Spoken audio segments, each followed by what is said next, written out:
రుణమాఫీ మీద మాట్లాడదామా, లేకపోతే ఆడబిడ్డలకు ఇచ్చిన ఉచిత బస్సు మీద మాట్లాడదామా, లేకపోతే నువ్వు ఏం కోరుకుంటావో చెప్పు, షాదీ ముబారక్ మీద మాట్లాడదామా, కళ్యాణ లక్ష్మి మీద మాట్లాడదామా, ఇందిరమ్మ ఇండ్ల మీద మాట్లాడదామా, దేని మీద మాట్లాడదామో చెప్పు, నేను సిద్ధంగా ఉన్నా.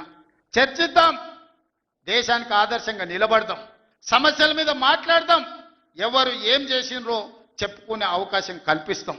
రాండి, మీరు మొహం చాటేసి ఫామ్ హౌస్లో పడుకొని మీరు ఖాళీగా ఉన్నప్పుడు పార్టీ ఆఫీసులు వచ్చి 10 మంది చెంచాలను పెట్టుకొని ఆ 10 మంది చెంచగాళ్ళ ముందల నువ్వు పొంకనాలు కొట్టుడు కాదు. నిజమైన చర్చ అసెంబ్లీలో చేద్దాం. ప్రజలు ఎన్నికలు ముగిసినాయి, అసెంబ్లీలో చర్చ చేయమని చెప్తారు.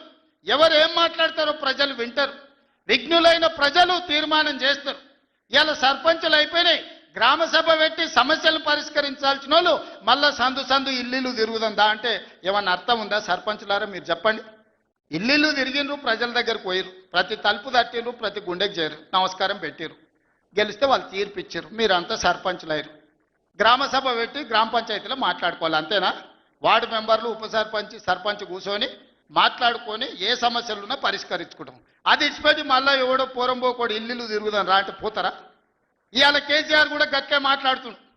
ఈడ మాట్లాడదాం రావంటే రంగారెడ్డి జిల్లాలోటి, పాలమూరులోటి, నల్గొండలోటి ఆయన మీటింగులు పెడతాడంట. నువ్వు మీటింగులు పెట్టకపోతే సంతలో పోయి బర్లను కాసుకో, మేము వద్దంటున్నామా? మాదేం పోయింది? నీకు పొద్దు పోకపోతే మా కల్వకుర్తి సంతల్లో, కొడంగల్ సంతల్లో, ఇటకెళ్ళ మా ఎడ్ల సంతలు బొచ్చడు ఉన్నాయి, మత్తల్లో కూడా లేదు. పెబ్బేర్లో పెద్ద సంత ఉన్నది, పసల సంత.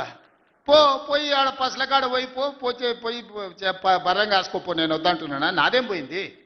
నీకు ఎట్లాగూ పని లేదు, ఖాళీగా ఉన్నావు పోయి ఆ పెబ్బేరు సంతలో బర్రెలు కాసుకోపో, బర్రెలు కొనుక్కోపో, నేను వద్దానన్నా? చర్చ చేయడానికి సభ ఉంది, అర్థవంతమైన చర్చలు చేద్దాం, తెలంగాణ ప్రజలకు వివరిద్దాం. అప్పుల మీద వివరిద్దామా, అభివృద్ధి మీద వివరిద్దామా, ఉద్యోగ నియామకాల మీద వివరిద్దామా, నీళ్ల మీద వివరిద్దామా, నువ్వు కట్టి కూలిన కాళేశ్వరం మీద మాట్లాడదామా, టెలిఫోన్ ట్యాపింగ్ మీద మాట్లాడదామా, సొంత బిడ్డనే ఇంటల్లుడు ఫోన్ ట్యాపింగ్ చేసినోడు ఇంతకంటే సిగ్గులేనోడు ఉంటాడా అని వాళ్ళు చెప్తారు. ఓ పక్కన నేను 1 కోటి మంది ఆడబిడ్డలకు చీర పెడతా, సారె పెడతా నేనంటే ఉన్నొక్క చెల్లెల్ని ఇంట్లోకెళ్ళి బయటకు వెళ్ళగొట్టిన వాడు ఆస్తిలో వాటా అయ్యేస్తుంది. గంత పనికిమాలినోడు, సొంత చెల్లెలకే చీర పెట్టలేనోడు, సొంత చెల్లెలకే పండుగ పూట బుక్కెడు బువ్వ పెట్టినోడు, వాడు కూడా ఒక మనిషా? మా ఆడబిడ్డలను ఆలోచన చేయమని అంటున్నా. ఏం ఆశిస్తామమ్మ పుంటింటి కాడ మనం? చెప్పురి. మెట్టింటికి వచ్చిన తర్వాత పండుగ పూట ఇంత బుక్కెడు పువ్వు పెడతాడు, మా అన్ననో తమ్ముడో ఉంటే చీర పెడతాడు, ఇంటి ఆయన ముందర ఇజ్జత్ పోకుండా ఉండని కానీ కోరుకుంటాం, గంతేనా? వాళ్ళ ఆస్తి అడుగుతామా? ఆడపిల్లలు మీరు సగం మంది సర్పంచులు ఉన్నారు కదమ్మా, ఆడపిల్లలారా మీరు చెప్పండి. పుట్టింటి గౌరవం నిలబెట్టడానికైనా ప్రయత్నం చేస్తారు కదా మీరు మీ అత్తగారింటి కాడ. వాళ్ళ ముందర మీకు ఇజ్జత్ లేకుండా పండుగ పూట తల్లిదండ్రులు వాడు అన్ననో తమ్ముడో ఉంటే పండుగకి ఇంటికి కూడా విలువకపోతే మీ అత్తగారి ఇంటి కాడ, పక్కింటి కాడ, తోటికోడల ముందర ఇజ్జత్ పోతుంది. అమ్మ గిత్త కంటే అవమానం ఉంటుందా? ఓ పిలిచో సారి చీర పెట్టకపోయినా మీరే కూడా పెట్టుకుని ఉంటే వానికి ఇచ్చో చీర కొని నువ్వు పెట్టినట్టు అని చేయరా అంటాం. పుట్టింటి ఇజ్జత్ ఎవరని తీస్తారా? ఏ ఆడబిడ్డనైనా, తెలంగాణలో ఉన్న ఆడబిడ్డ ఎవరైనా ఎంత కష్టమని ఉండని, ఎంత నష్టమని ఉండని, పుట్టింటి ఇజ్జత్ నిలబెట్టడానికైనా ప్రయత్నం చేస్తుంది కదా. మీరందరూ కూడా తెలంగాణ ఆడబిడ్డలే కదా. ఇవాళ ఇంతో అంతో తండ్రి గాలికి సంపాదించిన దాంట్లో వాటా ఇవ్వాల్సి వస్తుందని మెడలు పట్టి దొబ్బితీవి నీ సొంత చెల్లెలు. నీ సొంత చెల్లెలకే సమాధానం చెప్పలోనే ఆయన నాకు సవాలు ఇసురుతున్నాడు. ఈ అవ్వ లాగులో తొండలు ఇచ్చి కొత్త బిడ్డ నేను అనుకుంటున్నావేమో, నా సంగతి ఇంకా తెలియదు. మీ నాయనని అడిగి ఇంటికి పోయి చెప్తాడు. అమెరికాలో బాత్రూమ్లు అడిగినట్టు అనుకుంటున్నావు నాతో మాట్లాడు అంటే, నేనేదో మార్చుకుంటుండే పోని అవల పోరోడు గాలికి తిరిగేటోడి గాలికి అంతో నాకెందుకని ఇవన్నీ వేషాలు. ఇంకా పక్కలో ఒక నలికుట్లోడు ఉంటాడు, 6 అడుగులు ఉన్నా అనుకుంటాడు, అంత తలకాయ ఎక్కడుందో నాకు తెలియదు. కేసీఆర్ వచ్చి గర్జించిందంట, గర్జనకు నేను పోయి లోపల దాచుకున్నంట. ఇక కేసీఆర్ గర్జనలు గర్జించినట్టు లేవురా నాయన. మన గాడిదలు ఏం చేస్తావా? ఒండ్ర పెడతాయా? ఏమంటారు గాడిదలను? గాడిదలు అరిస్తే ఏమంటారు నరసింహ? గట్లున్నది. మీ గాండ్రింపులకు, మీ బెదిరింపులకు, ఉడత ఊపులకు భయపడ్డాడు ఎవరు లేరు బిడ్డ. ఈడ దుక్కి దున్నిన చేతులు ఉన్నాయి. మీరేదో తోలు తీస్తా అంటే తీపించుకోనికే లేము. ఈ కండలు కరిగినాయి, మిగిలిందే తోలు. ఫస్ట్ నీ తోలు సంగతి చూసుకో, నీ తోలు సంగతి చూసుకో. ఊర్లో మాకు తెలుసు, ఊర్లలో నాటుకోళ్ళు ఉంటాయి కదా, కోని కాల్చినాక మనం మంచిగా కాల్చి తోలు తీసి పసుపు పెడతాం కదా.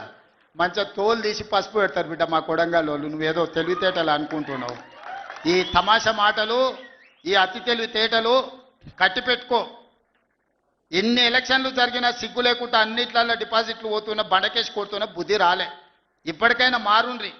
నాకేం లేదు, మీరు అట్లుంటేనే మంచిది. ప్రజలు చీత్కరిస్తారు, చీదర కొడతారు, లాస్ట్ దేనికి వనికి రాకుండా పోతారు. కాకపోతే ప్రతిపక్షమే లేదు తెలంగాణలో అని బయటకు పోతే ఇజ్జత్ పోయేటట్టు ఉన్నది. గదొక్కటే నా చింత. అందుకే మిత్రులారా, మంచిగా చేయండి. వేదిక మీద ఉన్న పెద్దలకు, మా మంత్రులకు అందరికీ నా సూచన, గ్రామాలలో సర్పంచులు వచ్చారు, అందరినీ కలుపుకోపోండి. గ్రామాల అభివృద్ధి జరిగినప్పుడే తెలంగాణ అభివృద్ధి జరుగుతుంది. ఇవాళ తెలంగాణ అభివృద్ధి చేసే బాధ్యత మనది. చిన్న వయసులో నాకు అవకాశం వచ్చింది. ఇప్పుడు చాలామంది మా సర్పంచ్ అమ్మ వచ్చింది, సజ్జకాన్పేట, రేణుకమ్మనా మౌనిక, మా రాములు తమ్ముని కోడలు మౌనిక చెప్పింది, 24 ఏళ్ళు చిన్న వయసులో నేను సర్పంచ్ అయిన సార్ అని. ఎన్నో ఆలోచనలతోని ఇలా చిన్న వయసులో మీరు అందరు సర్పంచ్లు అయినరు. ఇంజనీరింగ్ చదువుకున్న వాళ్ళు అయినరు, డిగ్రీ చదువుకున్న వాళ్ళు అయినరు, 22, 23 ఏళ్ళకు ఉన్న వాళ్ళు అయినరు, పెద్దోళ్ళు 80 ఏళ్ళు ఉన్న వాళ్ళు కూడా సర్పంచ్లు అయినరు. మా రాఘవ వాళ్ళ తల్లి సర్పంచ్ అయింది. వీళ్ళందరూ ఎందుకు అయినరు అంటే గ్రామానికి ఏమైనా చేయాలని అయినరు.